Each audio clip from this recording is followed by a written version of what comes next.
everyone.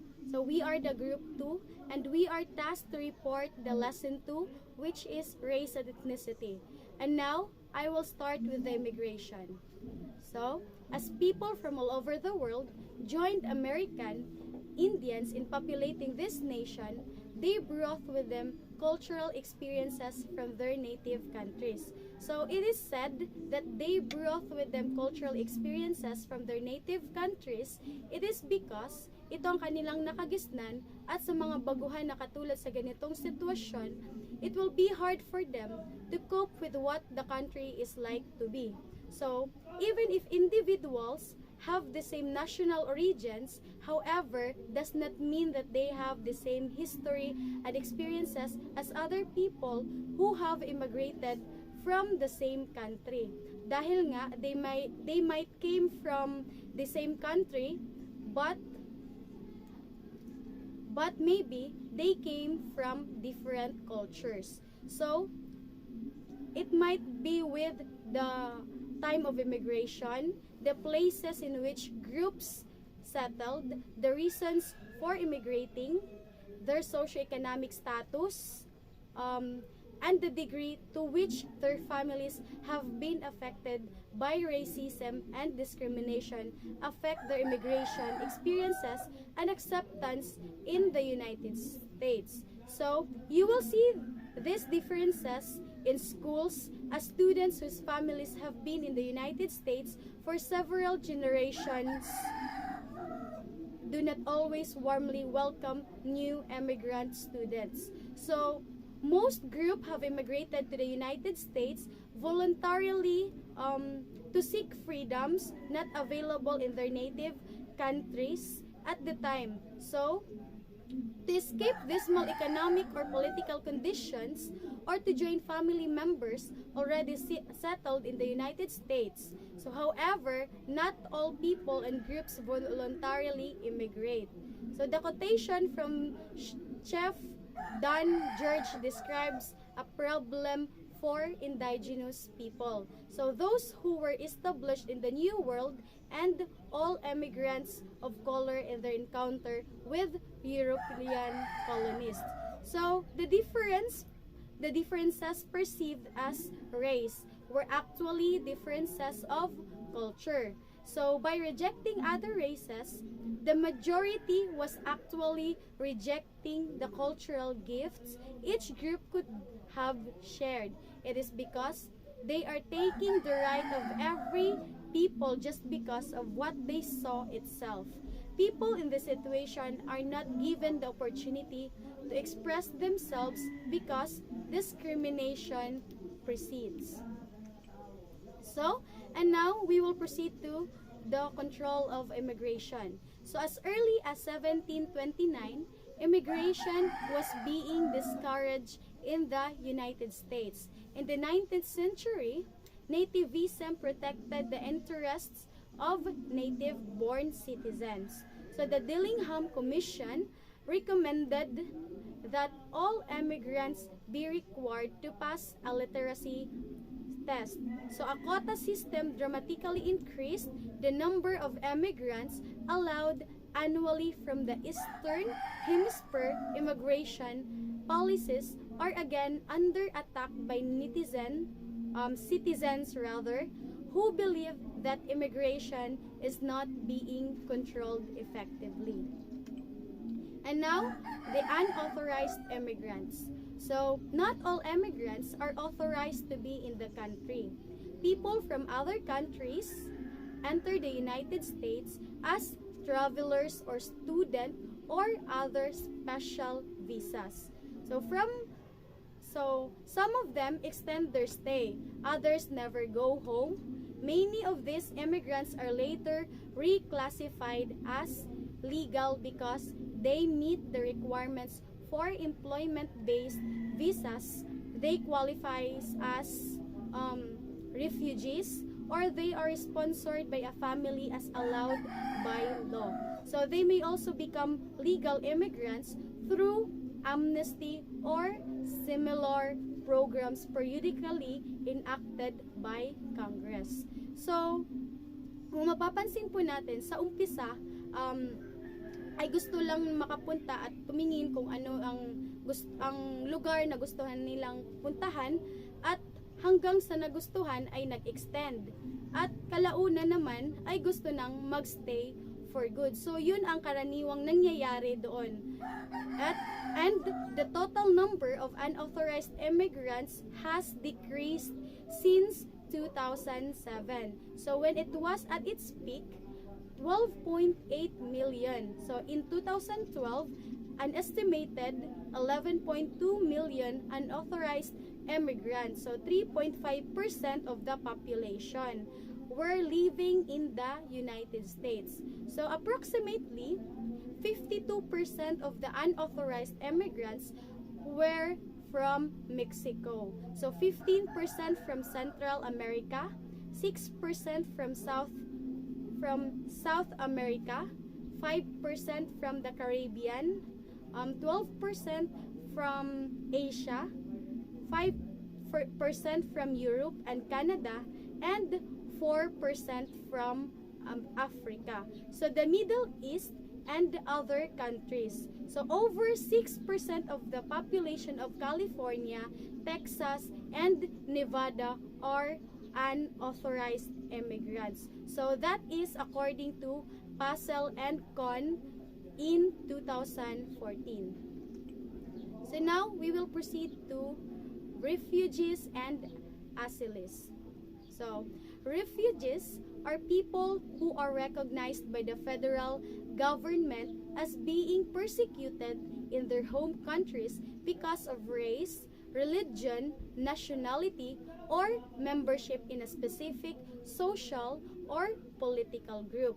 So during 2012, 58,179 individuals were admitted as refugees and 17,506 as asylees. So, nearly half of the refugees are students who may be coping with the stress of the political unrest in their native countries and time spent in refugee camps. So, they often do not speak English and do not have strong academic backgrounds. And now, education of immigrants. So the education level of immigrants varies greatly from that of native-born adults. So immigrants with higher education are more likely to be accepted by society and to assimilate. So unauthorized children have a right to seek a public education under the U.S. Supreme Court decision Pilar v. Doe. And now we will proceed to ethnicity. So ethnicity, it is one's national origin, religion, and race. It is also defined as native country of one's ancestors, and it is all about the ethnic group. It also allows for the maintenance of group cohesiveness. So ethnic identity. So developing a healthy and secure ethnic identity helps in developing one's overall identity, providing a sense of belonging, optimism, and self-esteem. So that is according to Burke in 2012.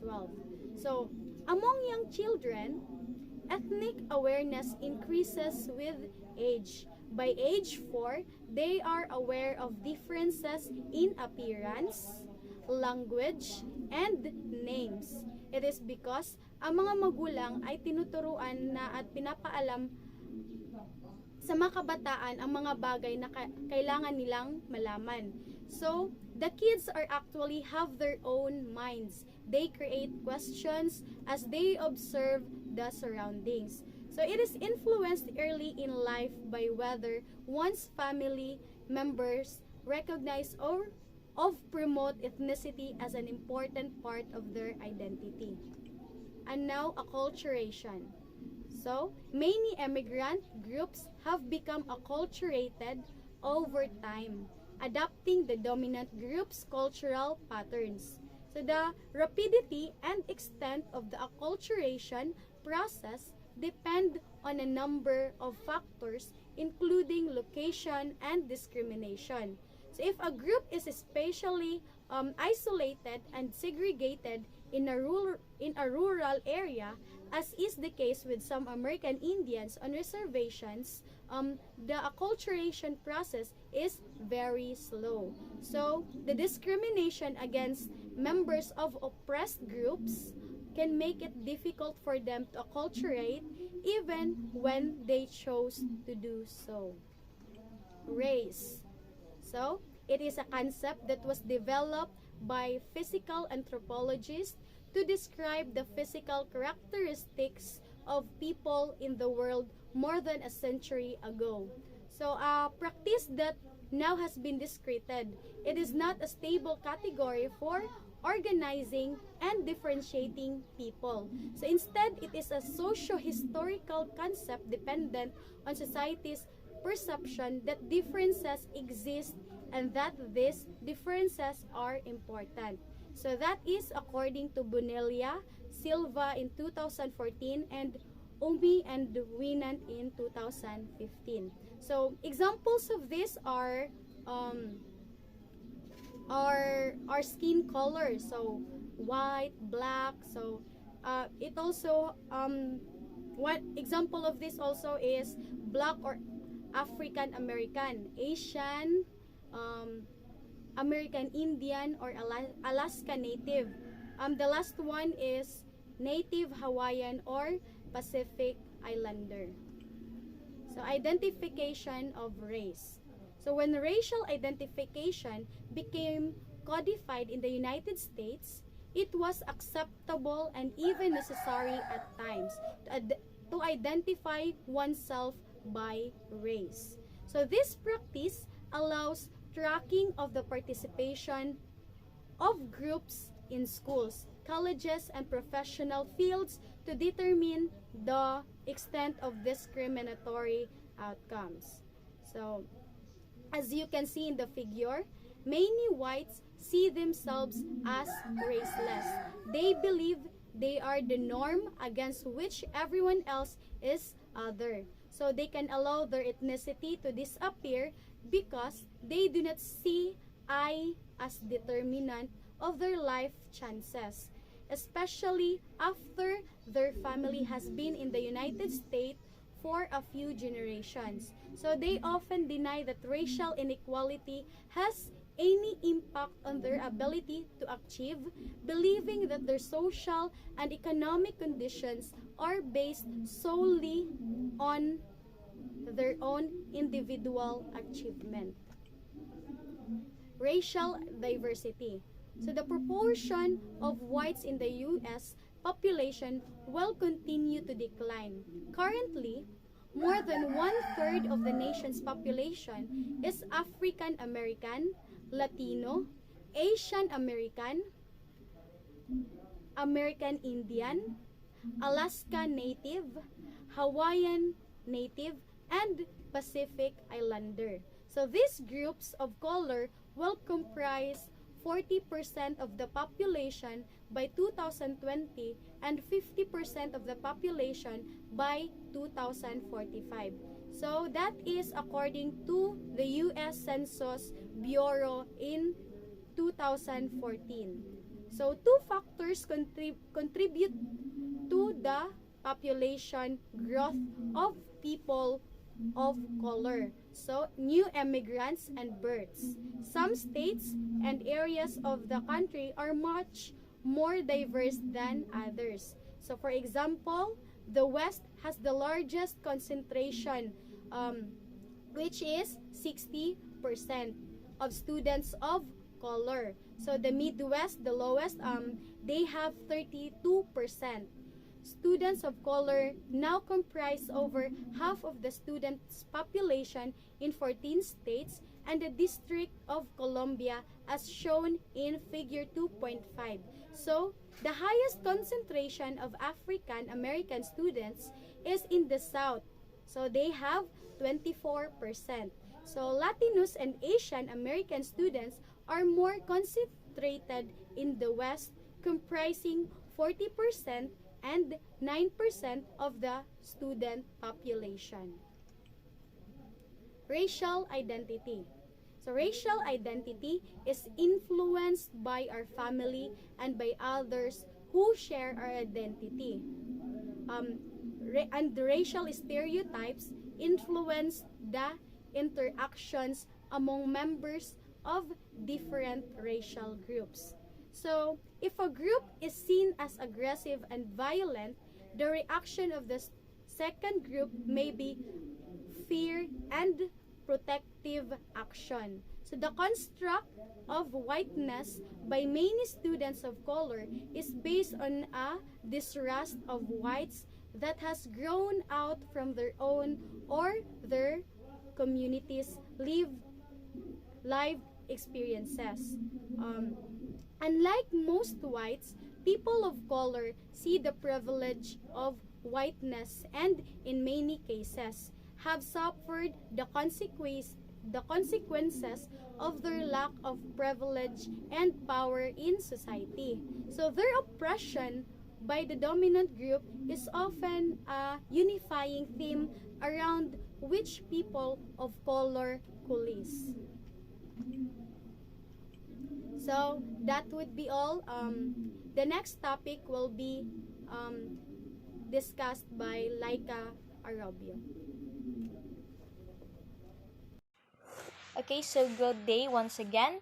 So I am pleasured to discuss the another subtopic of the race and ethnicity, the struggle of civil rights and affirming race and ethnicity in the classroom.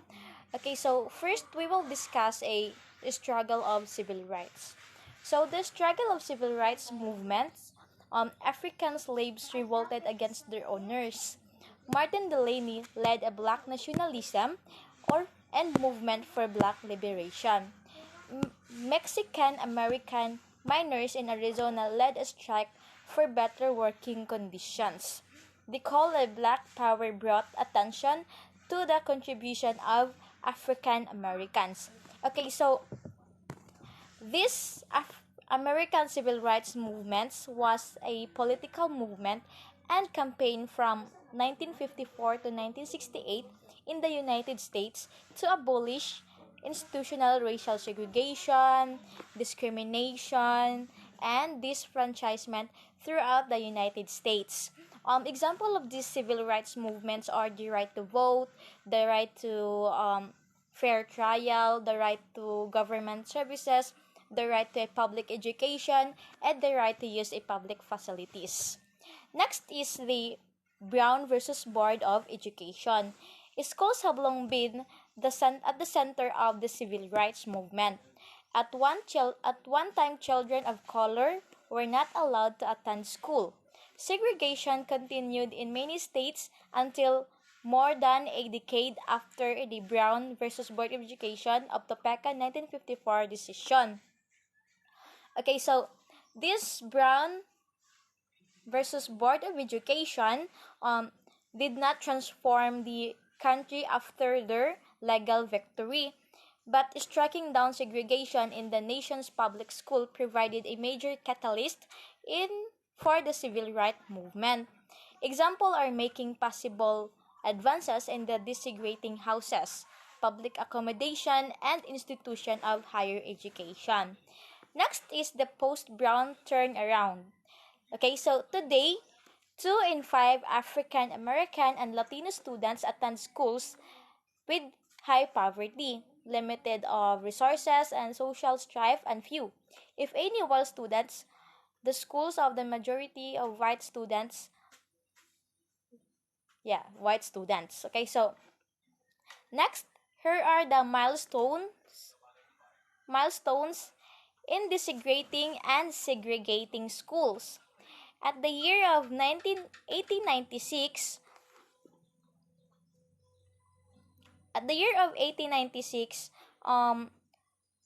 this year,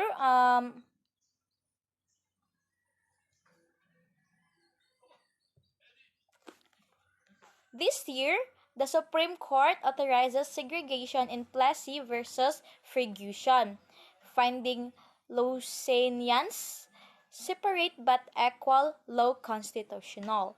Next year is 1940. A federal court requires equal salaries for African American and white teachers in Alston versus School Board of City Norfolk. Next, in the year 1947, um, in a precursor of the Brown case, a federal appeals court struck down segregated schooling for Mexican American and white students in Westminster School District versus Mendez. The verdict prompts a California government earl warrant to repeal a state law calling for segregation of Native American and Asian American students. In the year 1954, in an anonymous opinion, the Supreme Court in Brown versus Board of Education Plessy and declares that separate schools are inherently unequal. Exactly. And the year 1955, the Supreme Court rules that the federal government is under the same duty as the states and must desegregate the Washington, D.C. school in Bowling versus Sharp in Brown II. The Supreme Court orders the lower federal courts to require desegregation with all deliberate speed. In the year 1956, Tennessee Governor Frank Clement calls in the National Guard after white mobs attempt to block desegregation of a high school. The Virginia legislature calls for massive resistance to school desegregation and pledges to close schools under desegregation orders. In the year 1957, more than 1,000 paratroopers from the 101st Airborne Division and Federalized Arkansas National Guard protect 9 African American students integrating Central High School in Little Rock or AR. In the year 1959, officials closed public schools in Prince Edward County, VA, rather than integrate them. In the year 1960, in New Orleans, federal marshals shield 6-year-old Robbie Bridges from a angry crowd as she attempts to enroll in school. And the year 1964, the Civil Rights Act of 1964 is adopted. Title 4 or 4th of the Act authorizes the federal government to file school desegregation cases.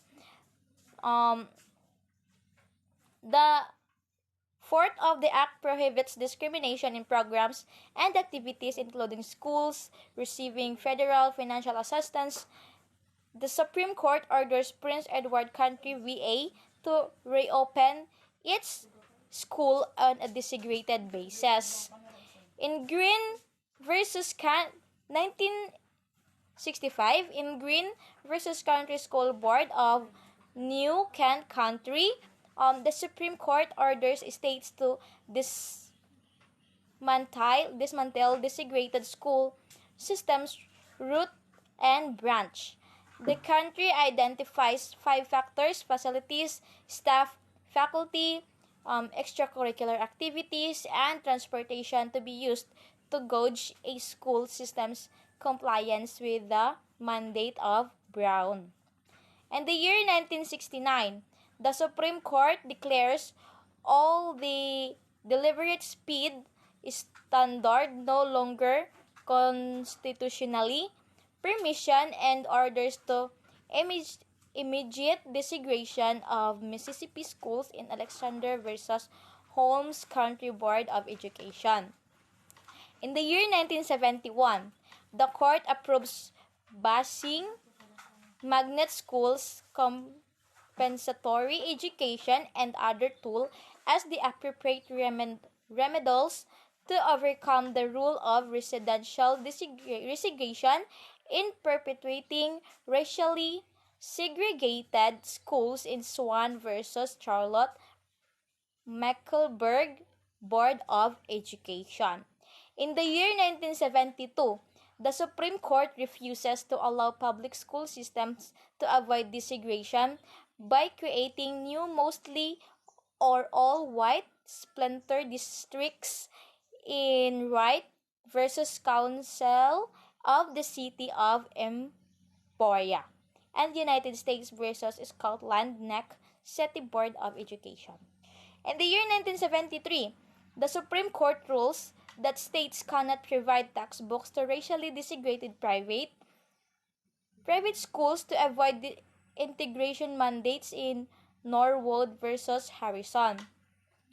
The Supreme Court finds the Denver School Board internationally segregated Mexican American and African American students from the white students in Keyes versus Denver School District Number 1.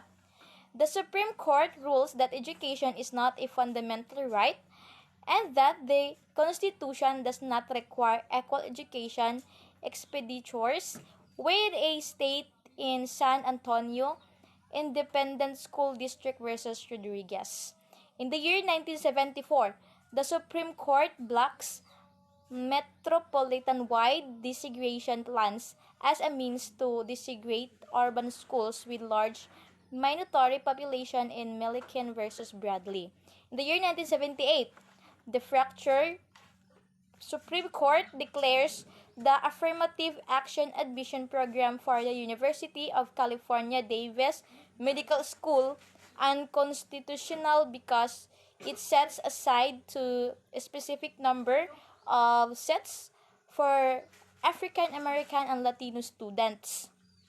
The court rules that race can be factor in university admissions, but it cannot be the deciding factor in regents of the University of California Bake.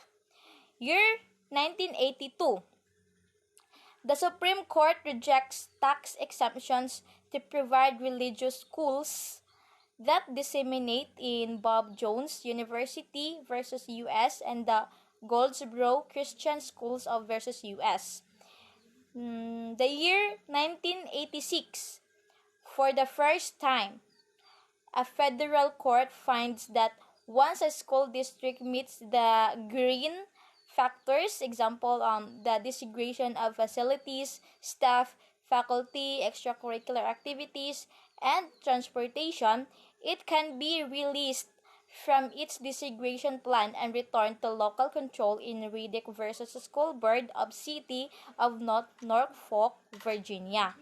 In the year 1992, emphasizing the court orders are not intended to operate in perpetuity, the Supreme Court makes it easier for formerly segregated school system to fulfill their obligations under the desegregation decrease in Board of Education of Oklahoma City versus Dowell. Year 1962, in Freeman versus Pitts, the Supreme Court further speed the end of desegregation cases, ruling that school system can fulfill their obligation in an incrementation fashion. In the year 1995, the Supreme Court sets a new goal of desegregation plans in Missouri versus Jenkins, the return of schools to local control. And the year 2001, white parents in Charlotte, NC, schools successfully seek an end to the desegregation process, barring the use of race in making school student assignments. And the year 2003, the Supreme Court upholds the diversity as a rationale for affirmative action programs in higher education admissions, but concludes that point systems are not appropriate in Gratz versus Bolliger and Gratter versus Bolliger. A federal district court case affirms to value the racial diversity and race conscious Student assignment plans in K-12 education in lean versus comfort. The year 2007, the more conservative Supreme Court strikes down to use the race in determining schools for students in parents involved in community schools incorporation versus the settled school district and the Meredith versus Jefferson County Board of Education. And the race conscious student assignment plans in K-12 education in lean versus comfort. The year 2007, the more conservative Supreme Court strikes down to use the race in determining schools for students in parents involved in community schools incorporation versus the settled school district and the Meredith versus Jefferson County Board of Education. And the last year, 2014, the Supreme Court upholds Michigan constitutional amendment that banned affirmative action in admission to the state's public universities in Scott versus Coalition to defend affirmative action. In Fisher versus University of Texas, the U.S. Court appeals to the Fifth Circuit rules in favor of the University of Texas, writing that universities may use race as part of a holistic admissions program where it cannot otherwise achieve diversity. Fisher may file an appeal to return to the Supreme Court. Next is the racial and ethnic discrimination. So, racial and ethnic discrimination, equality among groups is greater today than at any other time in our nation's history. But we have not yet achieved the egalitarian goals that we are so proud espoused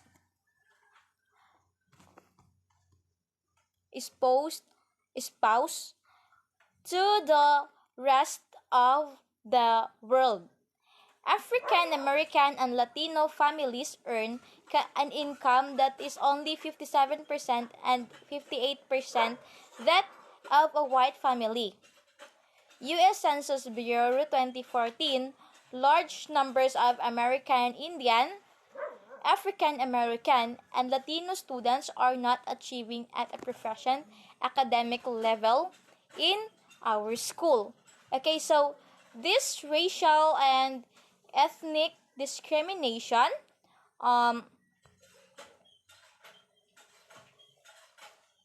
people can express racial discrimination in a variety of different ways. It is most overt form. Racial discrimination can occur as a result of stereotyping, prejudice, and bias. Racial discrimination also occurs in large measure through the subtle forms of differential treatment. Prejudice and overt bias. Racial discrimination may occur because of prejudice, hostility, or negative feelings held by someone about the racialized person or group. Unfortunately, people are still treated ununiquely, such as by being refused a job or apartment simply because of overt bias towards them based on race-related grounds. Stereotyping. In addition, people may experience racial discrimination because of stereotyping. Typically involves attributing the same characteristics of all members of a group regardless of individual differences. It is often based on misconceptions, incomplete information, and or false generalizations. In most cases, stereotypes assumes negative characteristics about a group. Even those who are well-meaning and not overtly biased can nevertheless stereotype. Racial profiling. Racial profiling is a form of stereotyping that has particular implications for racialized persons. The Commission has defined racial profiling as any action undertaken for reason of safety, security, of public protection that relies on stereotypes about race, color, ethnicity, ancestry, religion, or place of origin, rather than a reasonable suspicion. The single out an individual for greater scrutiny for different treatment. Race only needs to be a factor in the conduct alleged to constitute profiling. Next is the intergroup relations. Intergroup relations, as long as one ethnic or racial group has an institutional advantage over others, intergroup conflicts will occur. Discriminatory practice have protected the dominant group for centuries. Okay, so as the group provided benefits to its members, including acceptance, belongingness, social support, and a chance to repeated interactions among intergroup members. People hold a normative belief that intergroup members are more likely to reciprocate positive behaviors, and outgroup members would too. Next is the hate group. White privilege is sometimes taken to the extreme as a whites organized to protect their power by preaching hate against others groups. Since World War II, overt acts of prejudice have decreased dramatically. In the early 1940s, the majority of whites supported segregation. Congress passed a federal law in 2009 to protect the population against hate crimes. Nevertheless, intolerance and violence against people based on their memberships in specific groups continue. Okay, so this hate group is a social group and advocates a practices hatred, hostility, or violence towards members of a race, ethnicity, nation, religion, gender identity, sexual orientation, or any other designated sector of society. Um, According to the United States Federal Bureau of Investigation or FBI, a hate group's primary purpose is to promote animosity, hostility, and malice against persons belonging to a race, religion, disability, sexual orientation, or ethnicity or nation origin which differs from that of the members of the organizations. Next is the Hate Crime Act. The Hate Crime Act defines hate crimes as those that manifest evidence of prejudice based on race, gender or gender identity, religion, disability, sexual orientation, and ethnicity. Of Wilson, 2014. Recruitment efforts by hate groups often target areas of the country that have experienced economic and racial change, such as factory layoffs or increased diversity in a school. Okay, so this hate group act or hate crime, also known as the bias motivated crime of bias crime, is a prejudice motivated crime which occurs when a perpetrator targets a victim because of a perceived membership of a certain social group of race. Next is the school to prison pipeline. African American men are disproportionately arrested and convicted for nonviolent crimes. With a criminal record, they are no longer able to vote or serve on a jury in most states. They are legally discriminated against in finding a job, locating housing, and receiving food stamps. Okay, so a pipe, ang pipeline ng paaralan sa bilangguan ay isang proseso kung saan ang mga mag-aaral ay hinihimok ng mga paaralan at sa bilangguan. Sa madaling salita, ito ay isang proseso ng pag-criminalize ng mga kabataan na isinasagawa ng mga patakaran at kasanayan sa pagdidisiplina sa loob ng mga paaralan na nagpapahintulot sa mga mag-aaral na makipag-ugnayan sa pagpapatupad ng batas. Kapag nakipag-ugnayan sila sa pagpapatupad ng batas para sa kadahilanan ng pagdisiplina, marami ang pinupukaw mula sa kapaligiran sa edukasyon at sa mga sistema ng hustisya sa mga bata at kriminal.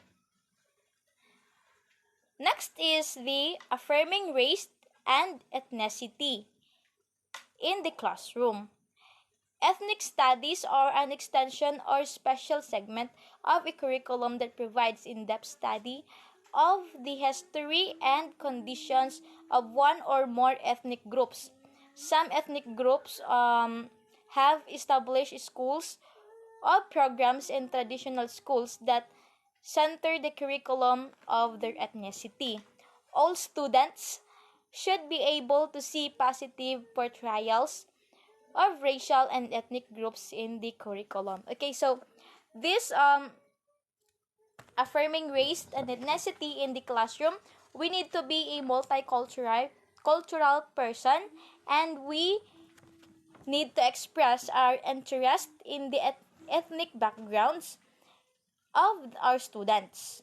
Encourage our students to research and share information about their ethnic background as a means of fostering a trusting relationship with fellow classmates. Next is the closing group opportunity. Incorporating race and ethnicity in the classroom. Teachers are responsible for making sure all students learn to think, read, write, and compute so that they can function effectively in society. We can help accomplish this goal by accurately reflecting ethnicities and race in the curriculum and using it positively to teach and interact with students. Okay, so as what I have said earlier, we need to express our interest to our students so that students should be able to see a positive portrayals of racial and ethnic groups in the curriculum. Not just expressing our interest, but there are a lot of ways to incorporate race and ethnicity in the classroom as long as students are learning and no one will feel bullied or biased. Next is the closing opportunity group. Teachers are expected to help all students learn, regardless of environmental factors that may make the task challenging. We may think we are being nice to students who have a difficult home life by making less rigorous academic demands. Instead, students may decide they are not capable of learning of the same level of other students. Okay, so again, we need to show interest, express our interest to their ethnic groups, so that students should be able to participate and also students will have a positive mindset. Last is the role of assessment. Teachers need to realize that racism exists and they have benefited from it. The educators should intervene when students call each other names that are racist. When students use derogatory terms of ethnic groups members or tell ethnic jokes, teachers should use the opportunity to discuss attitudes about those groups. Okay, so the role of assessment for this race and ethnicity is to interact with different racial groups that are usually more positive than expected. For people of all backgrounds, conversations about race that represent different identities are the key to building empathy and understanding across groups.